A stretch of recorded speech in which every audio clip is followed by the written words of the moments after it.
नमस्कार शेतकरी मित्रांनो, मी प्रदीप कुमार बळीराम पाटील.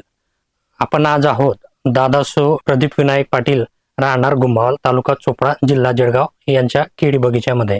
तर दादांनी चौधरी प्लांट बायोटेक म्हणजेच प्लांटो कृषी तंत्राची उत्सवर्धित 3000 रोपांची लागवड केलेली आहे आणि त्याला पूर्ण प्लांटो कृषी तंत्राप्रमाणे शेड्यूल पूर्ण ट्रीटमेंट फॉलो केलेली आहे.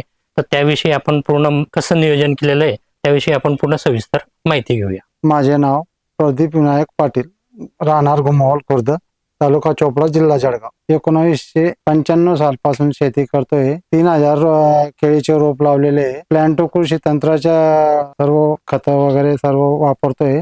तर दादा, तुम्ही ही प्लांटो कृषी तंत्राची म्हणजे चौधरी प्लांट बायोटेकची रोपांची लागवड केली, तर ही लागवड तुमची कधीची आहे आणि तुमचं अंतर काय आहे? 5x6 वरती 10 सप्टेंबर ला लागवड केलेली आहे.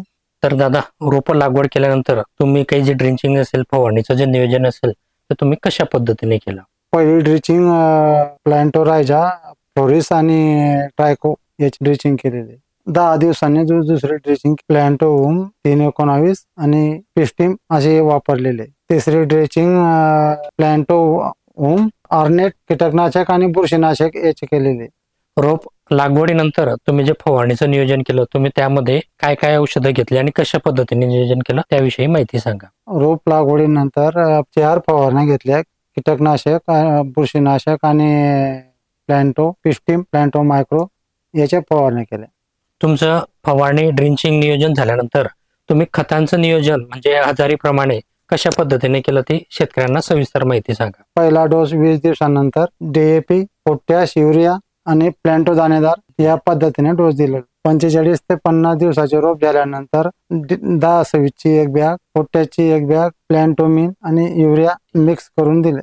90 दिवसांनी तिसरा डोस DAP एक बॅग, पोटॅश एक बॅग, युरिया आणि प्लांटोम असा डोस दिला. डोस दिल्यानंतर पक्की बांधणी केली.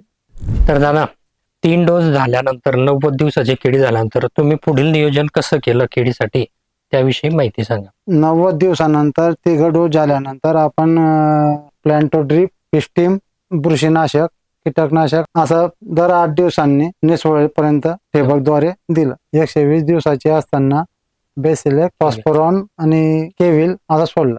150 दिवसाचे असताना प्लांटो मायक्रो, पिस्टीम, वॉटर सोलेबल ठिबकद्वारे सोडलं. तर दादा, तुम्ही लागवडीपासून तर निसवडीपर्यंत या पद्धतीने जो पूर्ण प्लांटो कृषी तंत्रानुसार जो शेड्यूल फॉलोअप केलेला आहे, त्याच्यामध्ये तुमचे ड्रिंचिंग असतील, फवारण्या असतील, खतांचं नियोजन आहे. जसं तुम्ही 90 दिवसानंतर जीवाणूज दिलेले, प्लांट ट्रीप दिलेले आहे, प्लांटो मायक्रो दिलेले आहे, तर हे सर्व तुम्ही प्लांटो कृषी तंत्र फॉलो करत असताना तुम्हाला लागवडीपासून तर आता हे निसवडीपर्यंत तुम्हाला असे काय आमूलाग्र बदल घडून आले त्याविषयी तुम्ही शेतकऱ्यांना माहिती सांगा.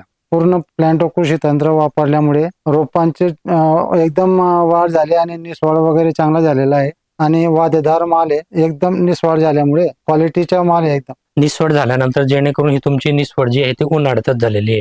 तर उन्हाळ्यापासून तर आता पाऊस पडल्यापर्यंत तुम्ही केळीच्या घडांच्या फवारणीचं नियोजन कसं केलं हे शेतकऱ्यांना माहिती सांगा. मी निसवडीनंतर कीटकनाशक, बुरशीनाशक आणि पिस्टीम अशा 3 फवारण्या घडांवरती केलेल्या आहे. या 3 फवारण्या केल्यामुळे माझ्या घडांवरती टिपकी वगैरे असं काही आजार कशाचाच आढळला नाही आणि वादा एकदम शायनिंग वगैरे चांगली आहे. तर दादा, तुम्ही प्लांटो कृषी तंत्र किती वर्षापासून वापरतायत आणि प्लांटो कृषी तंत्र वापरल्यामुळे तुम्हाला काय असे बदल आढळून आले त्याविषयी तुम्ही शेतकऱ्यांना माहिती सांगा. 8 ते 10 वर्षापासून प्लांटो कृषी तंत्र वापरतोय. त्याच्यापासून फायदाच होतोय की सर्व काही व्यवस्थित राहतं आणि मर वगैरे काही होत नाही. झाडांची क्वालिटी वगैरे चांगली राहते. वाहन झाडांचं प्रमाण कमी झालं, एकसारखी निसवाड होते आणि कटनला माल चांगला येतो. अगोदर इतर प्रोडक्ट वापरल्यामुळे उत्पन्नामध्ये थोडी घट होती. प्लांटोचं वापरल्यामुळे उत्पन्नामध्ये फरक पडला आणि शेतकऱ्यांनी प्लांटोच वापरायला पाहिजे.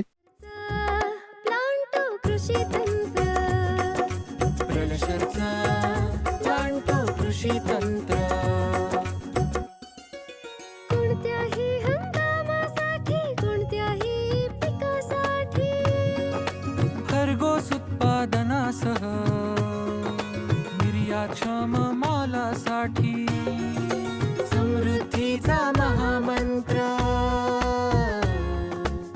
प्लॅनशरचा प्लांटो कृषी तंत्र. प्लॅनशरचा